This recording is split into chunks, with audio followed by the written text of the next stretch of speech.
But so when you go to WWF and you're offered the big money, you're going to have the snake, and the big promise is a program with Hulk Hogan. That's the big promise you're given. So I want to talk about that a little bit. When did you first kind of learn of Hogan? What were your first impressions of him before you got there? Well, before I went there, he was a superstar, man. He was the most talked about guy on the TV. He's the world champ. He's just gotten through doing a movie with Rocky. I mean, he's a stud. So going up there, man, I'm like, okay, I can deal with this.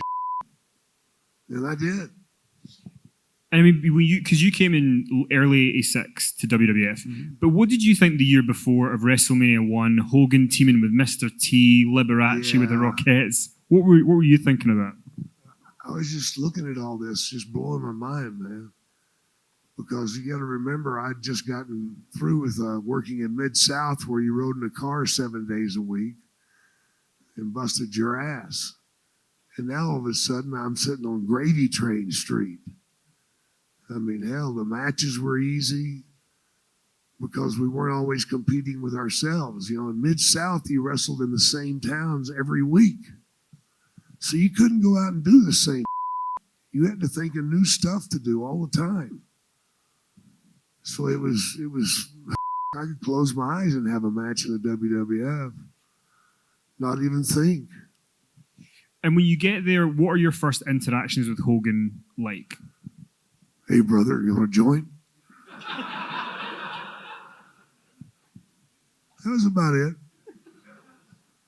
Was he one in 1986? Is he dressing with everybody else? Is he involved with everybody? No, are you kidding me, man? He had his own locker room. He had people going and fetching him things. He had all the perks, man. He had a limo. Are you kidding me? I'm driving a rental car. His hotel was taken care of. He was staying in the nicest hotels. I'm staying in a moderately priced range. Because I'm trying to save money, we had to pay for our own hotels. So that wasn't cool. And you told a story once about how there was a big bust-up with Hogan and Vince because Hogan bought the name Hulk Hogan. Yeah. What do you remember about that? And then also, did Vince ever try and buy the Jake the Snake name from you? Vince could try all he wants to, but I own that name. I came to the WWF, I was Jake the Snake Roberts then. So he came to me and said, yeah, we'll buy it from you. I'm like, no, you're not going to buy it from me. I'm not doing that. So I didn't. And I leased my name to him for the length of my contracts. As soon as that contract is up, the name comes back to me. And then the big angle with Hogan, which was not televised, was the snake pit, and you give Hogan the DDT. Yeah, I DDT'd him on his stage. Now, this is after I'd already up Steamboat. I told him, you cannot DD people on concrete. You can't DDT them on a stage, man. It's going to him up. So when you go there and you're going to be doing this angle with Hogan, you're doing the DDT. Talk about that day and the experience. Well, the thing was, we did it in Phoenix, Arizona. And we set up a deal where I had the snake pit at the time. And he was challenging me. He said he had the biggest pythons in the world. So I come out with a huge ass python, brother. It's like 19 feet. The thing was that big around. Of course, he was bigger than Hogan. And he's like, brother, I need some weights here. I'll pump up these pythons and they'll be bigger than yours. I'm like, oh, yeah, all right. So we set it up for the next week. So the next week, he's got the weights and out there. And as he's pumping them up, I kiboshed his ass. Then I hooked him and DDT'd him. After I told them I couldn't do it, but they wanted it, so I did it. And I went to the back, and Vince said, stand right here. Okay? What are we standing there for? He goes, just give it a minute. So the people will start chanting, Hulkster, Hulkster, Hulkster. And when they do, he'll get up back on his feet and he'll rip his t-shirt off and he'll beat his chest and he'll come looking for you. He said, we're going to make nothing but money. Damn, that sounds good. But after we stood there for a minute, the people aren't saying. And finally they did start. DDT, DDT. And Vince looked at me and he goes, you're what did I do? We wrestled each other in two places. We wrestled each other in Providence, Rhode Island, and then in Montreal. We sold out both places, turned away people. I thought that's what it was about, but evidently it wasn't, because Vince said, we just can't have this because the people are chanting for you. Well, make him get off his ass and work harder. You know, it wasn't my fault that people were chanting for me. They just believed in what I did. But thanks a lot, assholes. It cost me a lot of money. I mean, a box full of money. But it's just one of those things that happens, man. Sometimes you can't bull people. And I mean, when you wrestled Hogan those two times, did you feel you guys meshed well together in the ring? It could have been a lot better. I'm not going to you. It could have been a lot better. I don't know if he wasn't happy with the way things were going because the people were chanting DDT. I'm sure that got under his skin a little bit. But maybe I wasn't doing the right stuff too. But it could have been better. And I mean, did you get the sense that the decision to not do the program was a Hogan decision or a Vince decision? Excuse me? Do you think it was a Hogan decision to not do it or a Vince decision? It was Vince's decision because he didn't want to the marketing.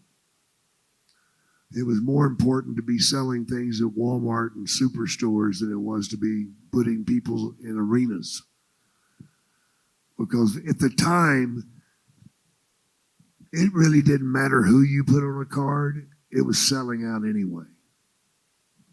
You know, when I wrestled Steamboat, we had sellout after sellout for 91 days straight without a day off. Not easy to do.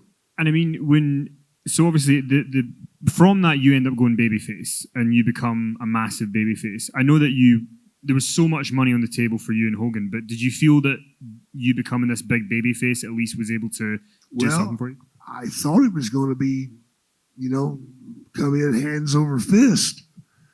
But the bottom line is you got to make the product before you can sell the product. And they just put the kibosh on selling the product. You know, they didn't come out with a whole brand new thing of Jake the Snakes. They just left it alone for a while, which really pissed me off. I'm like, why aren't you guys capitalizing off of this shit? Oh, we will in time. What they were trying to do was drive me down, but it wasn't happening. The roars got louder and louder every night. And the last thing on Hogan, you've told a story before about the 1989 Survivor Series. You and Hogan are on a team. Yeah. And there was an idea with a snake. Can you tell us that, please? Well, it was me, Hogan, and Demolition. So Vince came to me and said, we want you to get a bigger snake, one that will take all four of you to carry. And I'm thinking to myself, but if these guys touch the snake, it's telling the fans that, you know, anybody can touch it. And I didn't want anybody to be able to touch the snake other than me. So I had to really think about it because I knew I couldn't argue with him because he wasn't going to listen to my. So I just outsmarted his ass. I went to my snake guy and I said, man, they're about to screw this thing up. And I told him what was happening. He's like, man, nobody can touch the snake besides you. I'm like, you're right.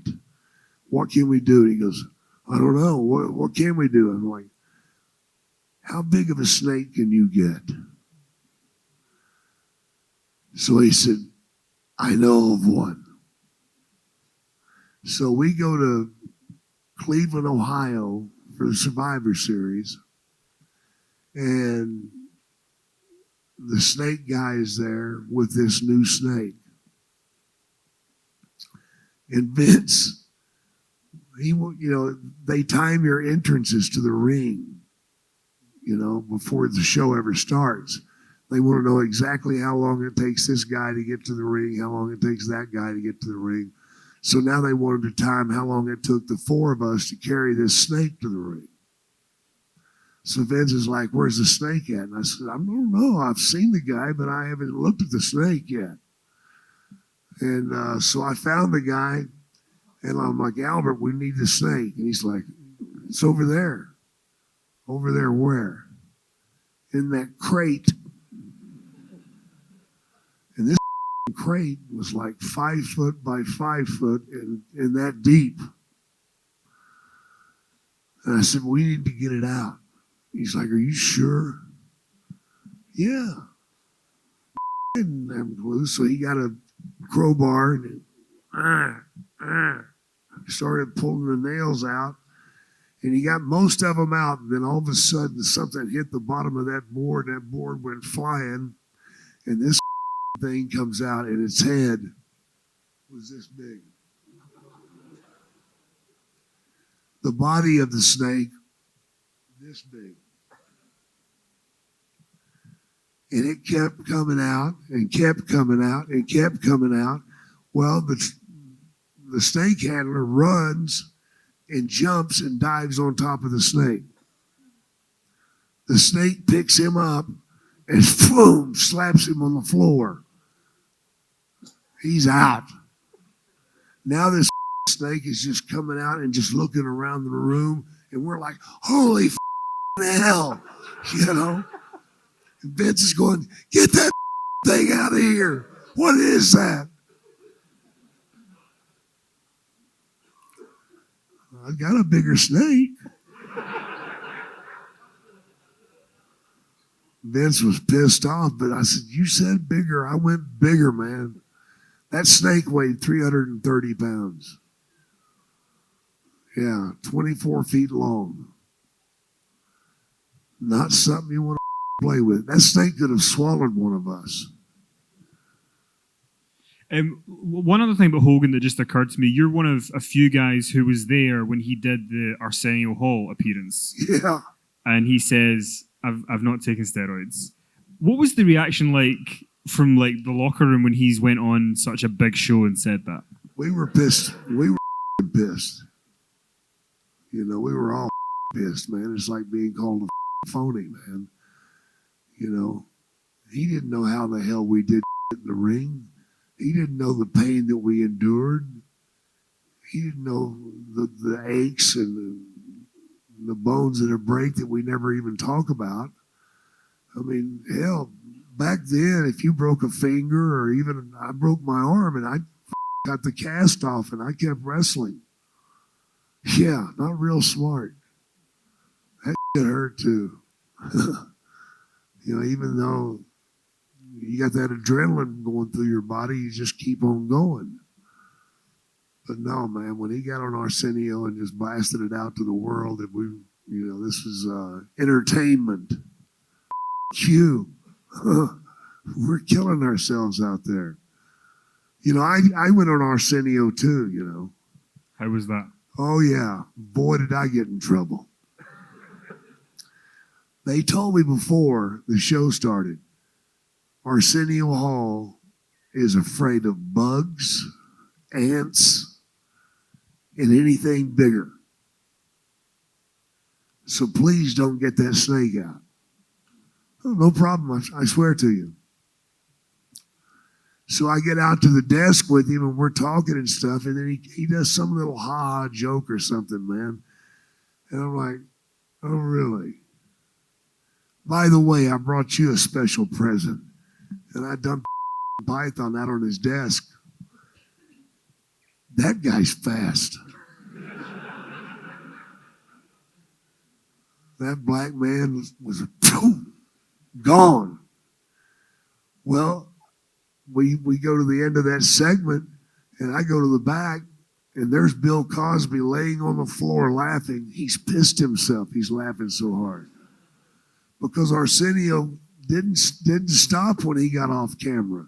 He kept going. He kept going right out the door and ran down the street. It scared him half to death.